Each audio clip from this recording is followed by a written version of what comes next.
Muy buenas tardes, soy Edith Arenaza Carvajal, abogada con estudios de maestría en Derecho Constitucional en la Pontificia Universidad Católica del Perú. El día de hoy voy a hablarles de la sentencia de la Corte Interamericana de Derechos Humanos del caso Durán y Ugarte versus Perú. Esta exposición está enmarcada dentro del proyecto Análisis y Estudio y Difusión de la Jurisprudencia de la Corte Interamericana de Derechos Humanos. La presente exposición va a tener como primer punto una pequeña presentación del caso. Seguidamente vamos a analizar cuáles son los hechos que han sido probados debidamente en el fallo, en la sentencia de la Corte, y posteriormente cuáles son los derechos que han sido vulnerados como consecuencia de estos hechos y sobre los cuales se pronuncia también la Corte Interamericana de Derechos Humanos, que establece responsabilidades por parte del Estado peruano. Como siguiente punto, vamos a analizar, ¿no?, cuáles son las medidas de reparación que ordena la Corte al Perú implementar para garantizar los derechos de las víctimas a una debida reparación integral. Y por último, vamos a tocar cuáles han sido o cuál es la situación actual del estado del cumplimiento del fallo de la Corte Interamericana de Derechos Humanos en el presente caso. Bueno, entonces empezamos con la presentación del caso.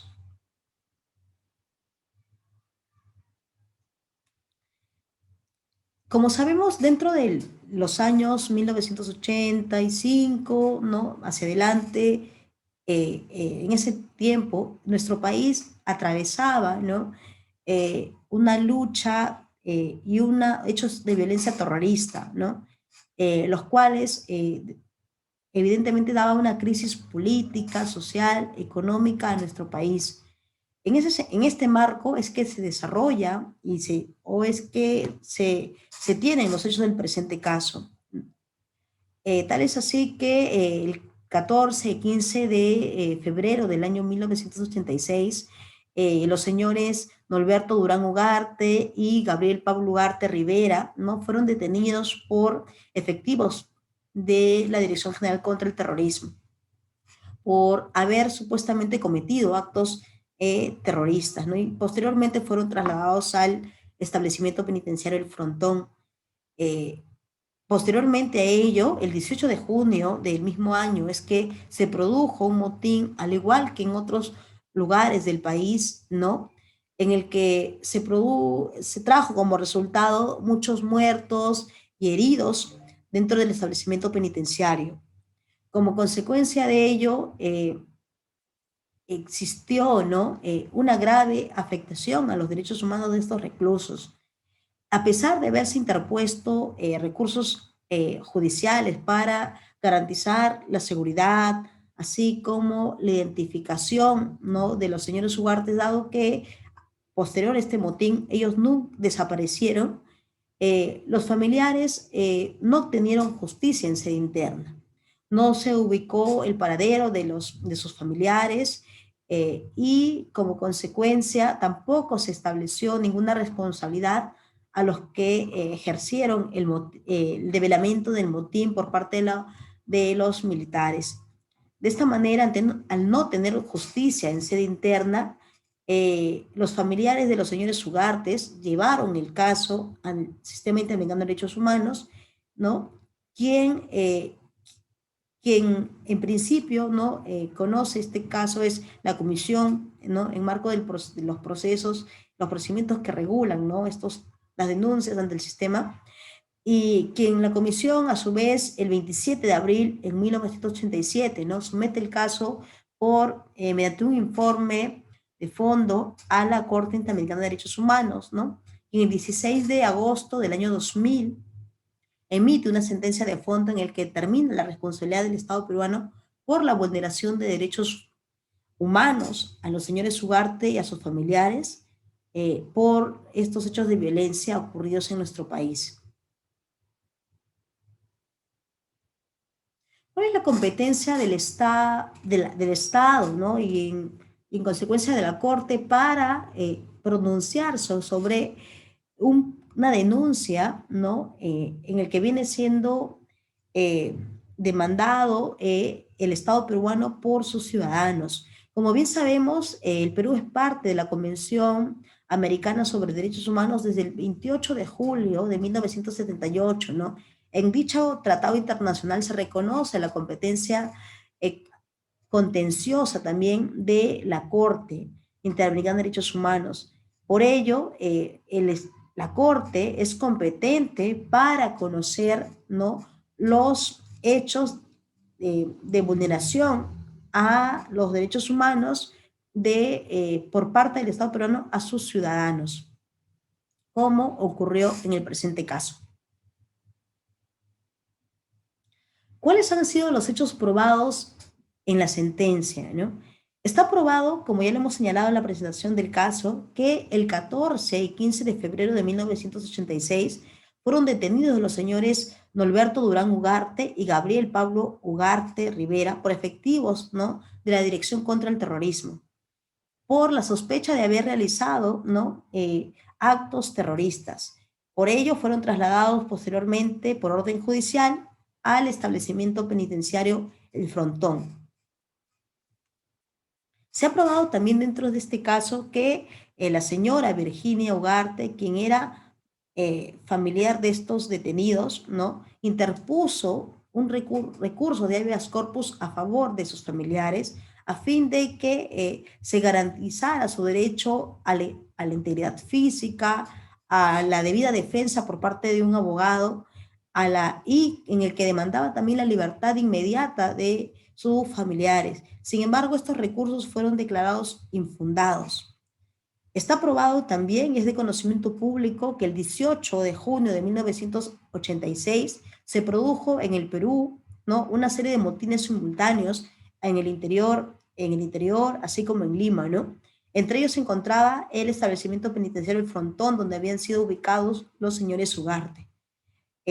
También se ha demostrado, ¿no?, que el develamiento de este motín fue realizado por la Marina de Guerra del Perú y que en dicho develamiento la Marina hizo un uso desproporcionado de la fuerza, lo cual trajo como resultado un gran número de muertos y heridos por parte de los reclusos. También está aprobado y es de conocimiento público que mediante decreto supremo del Ministerio de Justicia, el fuero encargado de investigar los sucesos derivados del motín, ¿no?, y el uso desproporcionado de la fuerza fue encargado al fuero militar, ¿no? Por ello, también está aprobado que existió, ¿no?, a raíz del juzgado de la Marina, un procedimiento en el que se inició para determinar la responsabilidad de las personas de las fuerzas de la Marina que estuvieran involucradas con hechos de violencia en contra de los reclusos. Sin embargo, este caso fue archivado, ¿no? A pesar de que existía evidencia y medios de prueba como 111 muertos producto de estos hechos de violencia hacia los reclusos y que en el cual sobrevivieron solamente 34, ¿no?, debido a que los mismos se entregaron a fin de garantizar su vida, ¿no? Asimismo, también se tuvo una información y se probó que existía un informe oficial, extraoficial, en el que, pese a la información dada por la Marina, ¿no?, sobre un total de 145 personas en el establecimiento penitenciario, se tuvo un informe extraoficial en que se determinaba que antes del motín existían 152 reclusos dentro del pabellón o dentro del establecimiento penitenciario El Frontón. También está probado que el 26 de junio, ¿no?, debido a estos hechos de violencia y a la detención de sus familiares aún, la señora Virginia Ugarte nuevamente interpuso un habeas corpus a favor de su hijo Norberto Durán, ¿no?, y de su hermano Gabriel Pablo Ugarte, ¿no?, en el cual solicitó la investigación, el esclarecimiento de su paradero, ¿no?, así como el respeto del derecho a la vida, a la integridad personal, al no ser incomunicado. Sin embargo, a pesar de las pruebas existentes y de obtener dentro de este nuevo proceso de habeas corpus un resultado o una declaración fundada, ¿no? Y que se determinó la responsabilidad tanto del director del INPE, así como la del director del centro del establecimiento penitenciario El Frontón, ¿no? Y que se esclareció la inocencia de los detenidos Ugarte. Este habeas corpus fue ineficaz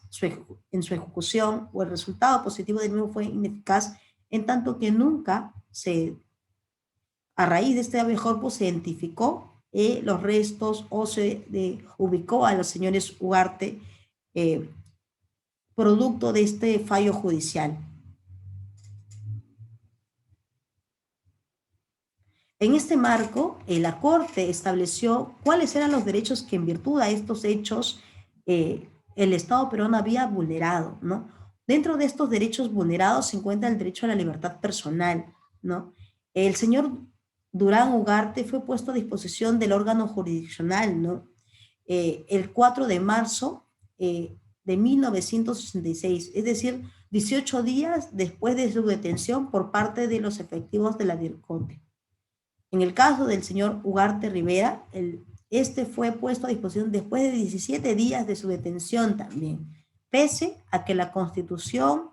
política del Perú establecía como plazo máximo de una detención, ¿no?, el de 15 días. Por tanto, el Estado, haber incumplido y haber vulnerado, ¿no?, los plazos establecidos a nivel constitucional para la detención legal de una persona, determinó que se habría violado el derecho a la libertad personal de los ciudadanos Ugarte. Otro derecho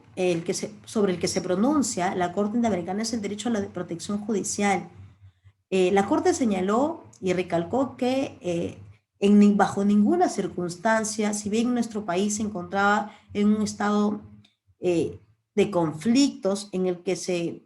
usó recursos constitucionales para establecer una serie de limitaciones de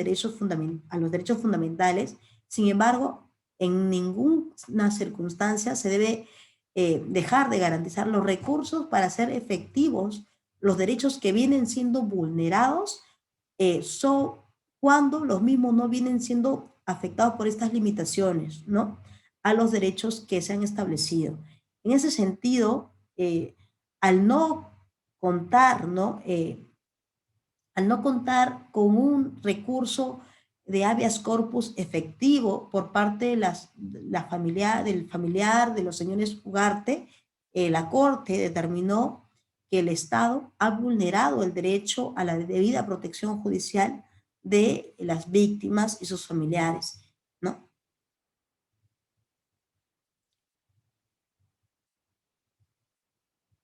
Otro derecho también al que se refirió la Corte fue el derecho a ser oído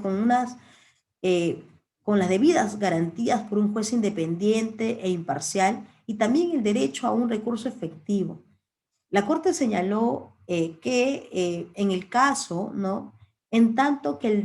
los hechos derivados eh, de las lesiones y las muertes de los señores, de los reclusos y en su caso específico de los señores Ugarte, fueron investigados por personal militar, lo cual evidentemente demostraba una falta de imparcialidad en la investigación. Por ello, y al ser personas civiles, ¿no?, que han sido víctimas por estos militares, esta investigación debió realizarse en el fuero común. Sin embargo, no fue así y por tanto se vulneró el derecho a un juez independiente e imparcial. Así también, esta vulneración a un juez independiente e imparcial trajo como resultado, ¿no?, que la investigación no sea efectiva, en tanto que durante este proceso no se llevó, por ejemplo, diligencias para la identificación de los responsables de los hechos de violencia, ni para identificar, ni para ubicar dar con el paradero de los señores Ugarte. pese que en casos de desaparición o muerte, en su caso, las víctimas y sus familiares tienen el derecho, ¿no?, a que se investigue dichos casos, lo cual no ocurrió en el presente caso. En ese sentido, la Corte señaló que el Estado habría vulnerado el derecho a ser oído con las debidas garantías por un juez independiente y a un recurso efectivo.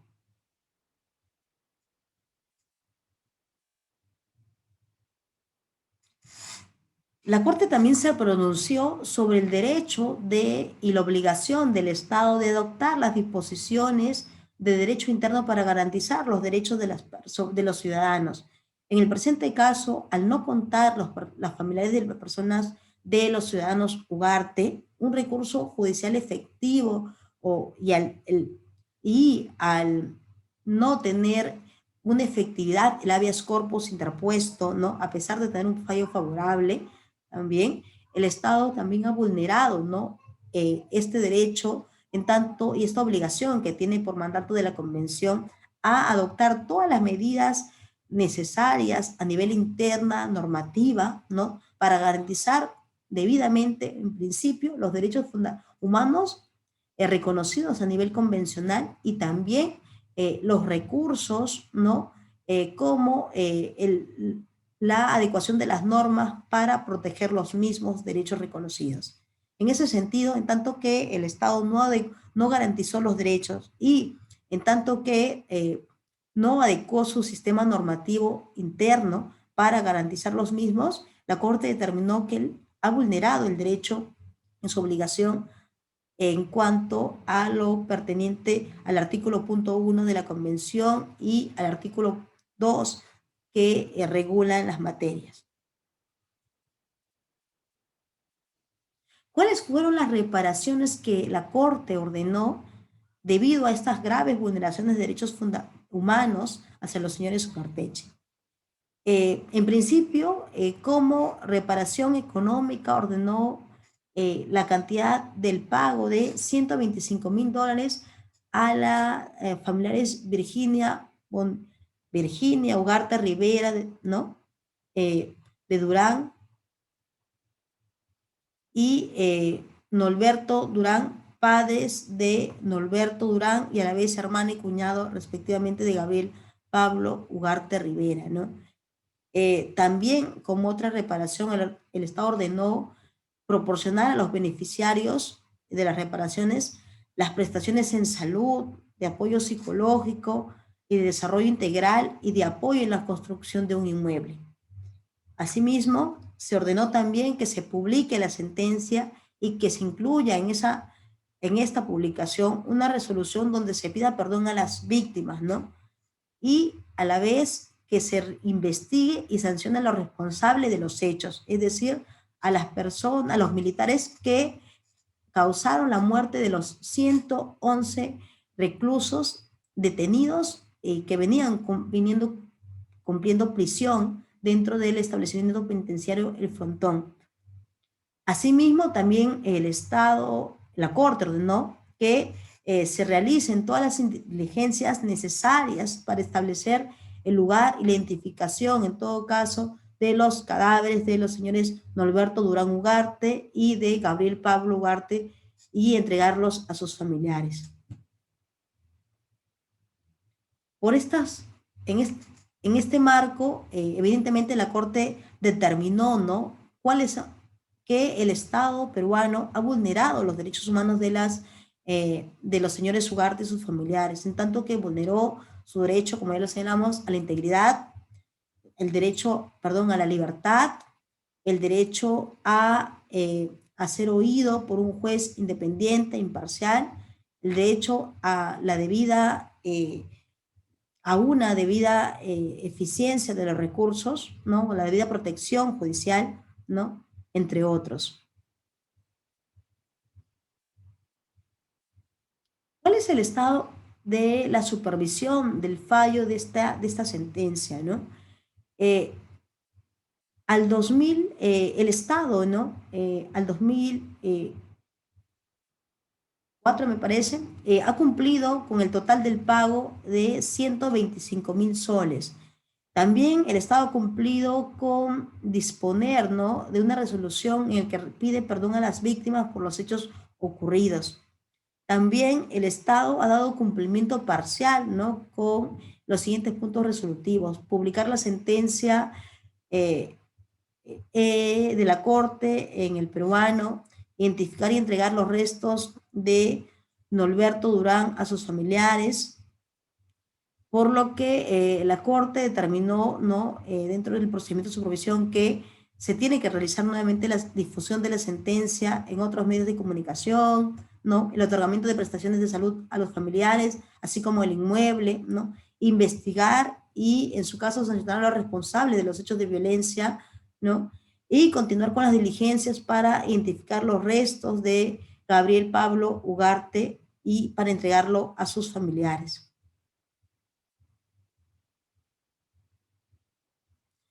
Otro punto importante también que es necesario tener en cuenta y tenerlo mapeado es que en el año 2018, ¿no?, justamente en cumplimiento de esta obligación de investigar y sancionar a los responsables de los hechos derivados del uso excesivo de la fuerza, es que a nivel del Tribunal Constitucional eh, se estableció, ¿no?, un cambio, ¿no?, un cambio en la votación en tanto que los magistrados conformados por los señores Manuel Miranda, Mariela Ledesma, Carlos Ramos y Eloy Espinosa corrigieron un error en el caso conocido en el 2013 por una composición anterior del Tribunal Constitucional, en el que habían declarado, ¿no?, en el que habían declarado el caso que venían siendo investigados los señores, los miembros de las fuerzas militares de la Marina, ¿no?, eh, que los mismos no constituían, ¿no?, delitos de lesa humanidad, ¿no?, y por consiguiente se estableció una prescripción de las mismas. En ese sentido, en tanto que estos magistrados el 2000 analizaron este error y corrigieron el mismo, y se dieron cuenta que el voto de uno de estos magistrados que en el 2009 el 2013, perdón, habían conocido, ¿no?, específicamente el caso del magistrado Juan Vergara Botelli, ¿no?, quien había emitido una decisión incongruente con los fundamentos que desarrollaba dentro de su votación. Entonces, los magistrados corrigieron este error material y declararon que en el caso se había votado por, ¿no?, que los hechos investigados a raíz del caso del Frontón constituyen delitos de lesa humanidad y por consiguiente son imprescriptibles y no tienen plazo, ¿no? En ese sentido, contra este hecho, el Congreso de la República, básicamente por intereses políticos, ¿no?, inició una investigación, una acción de constitucionalidad, ¿no?, contra los magistrados que corrigieron este error material de la composición del Tribunal Constitucional anterior. De esta manera, ante este caso, la Corte Interamericana de Derechos Humanos conoció, ¿no?, y las medidas provisionales solicitadas por los familiares de la víctima, en el que solicitaba que se archive esta acusación constitucional seguida contra los miembros del TC. En este marco, la Corte Interamericana, al conocer esta situación, en tanto peligraba, ¿no?, que se continúe, ¿no?, con la investigación y con el mandato del cumplimiento de la obligación del Estado en tanto la reparación de investigar y sancionar debidamente a los responsables por los hechos ocurridos en el Frontón. La Corte determinó, se estableció como medida provisional y ordenó al Congreso de la República que archive este proceso de acusación constitucional contra los magistrados que habían corregido un error que garantizaba el derecho de las víctimas a una debida investigación de los hechos en concordancia con el fallo y la sentencia de la Corte Interamericana de Derechos Humanos. Bueno, ese es el estado actual del caso. Espero que les haya gustado la exposición y que para cualquier duda puedan poder escribirme a mi correo personal, que es edidarenaza@gmail.com. Yo gustosamente les estaré respondiendo. Un abrazo